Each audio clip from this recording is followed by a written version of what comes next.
தாவேகா தொண்டர்களுக்கும் நிர்வாகிகளுக்கும் ஒரு முக்கியமான அப்டேட் கொடுக்கறதுக்காக தான் இந்த ஒரு வீடியோ. மே 4ஆம் தேதி வாக்கு எண்ணிக்கை நடைபெற போகுது. இதுக்காக தான் ஒட்டுமொத்த தமிழ்நாடே காத்துக்கிட்டு இருக்கு. தேர்தலுக்கு பிந்தைய கருத்து கணிப்புகள் ஒரு தெளிவான முடிவை கொடுக்கல. சில நிறுவனங்கள் மறுபடியும் திமுக தான் ஆட்சிக்கு வரும் அப்படின்னு சொல்றாங்க. இன்னும் சில பேர் இல்ல அதிமுக இல்லனா தாவேகா தான் ஆட்சிக்கு வரும் அப்படின்னு சொல்லியிருக்காங்க. இப்படிப்பட்ட சூழல்ல யாரு ஆட்சியை பிடிப்பா அப்படிங்கிற ஒரு பெரிய குழப்பம் நீடிச்சுக்கிட்டு இருக்கு. இந்த நிலைமையில ஓட்டு எண்ணிக்கை நடைபெறும் இடத்துல தாவேகாவினர் ரொம்ப ஜாக்கிரதையா இருக்கணும் அப்படிங்கிற மாதிரி ஒரு நியூஸ் பாத்தீங்கன்னா கிடைச்சிருக்கு. ஏன்னா திமுகவினர் தோக்க போறாங்க அப்படின்னு தெரிஞ்சதுன்னா ஓட்டு எண்ணிக்கையை ஸ்டாப் பண்றதுக்காக என்ன பிரச்சனை வேணாலும் செய்வாங்க.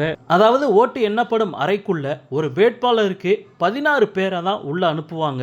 சோ அப்படி பார்க்கும்போது தாவேகா தரப்புல இருந்து ஒரு 16 பேர் தான் உள்ள இருப்பாங்க. ஆனா திமுக சைட்ல இருந்தும் அதிமுக சைட்ல இருந்தும் கிட்டத்தட்ட 100ல இருந்து 150 பேர் கூட உள்ள இருக்கிறதுக்கு வாய்ப்பு இருக்கு. அது எப்படி அப்படின்னா திமுகல இருந்து ஒரு வேட்பாளர் தான் இருப்பாங்க.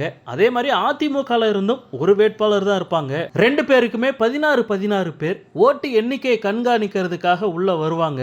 ஆனா திமுக ஆதரவாளர்களும் அதிமுக ஆதரவாளர்களும் ஒவ்வொரு தொகுதியிலையுமே சுமார் 10ல இருந்து 20 பேர் சுயேட்சையா போட்டிடுறாங்க.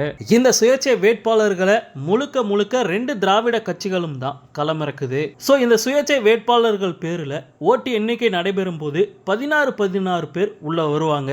அப்படி பார்க்கும்போது கண்டிப்பா திமுக ஒரு 160 பேரும் அதிமுக ஒரு 160 பேரும் உள்ள இருக்கிறதுக்கு வாய்ப்பு இருக்கு.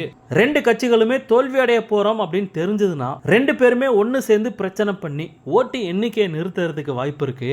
சோ தாவேகா நிர்வாகிகள் முடிஞ்ச வரைக்கும் விழிப்புடன் இருக்கணும் அப்படின்னு கேட்டுக்கிறேன். ஓகே நண்பா, தளபதியோட அப்டேட்டை மிஸ் பண்ணாம பார்க்கணும் அப்படின்னா மறக்காம நம்ம சேனலை சப்ஸ்கிரைப் பண்ணி சப்போர்ட் பண்ணுங்க. நன்றி.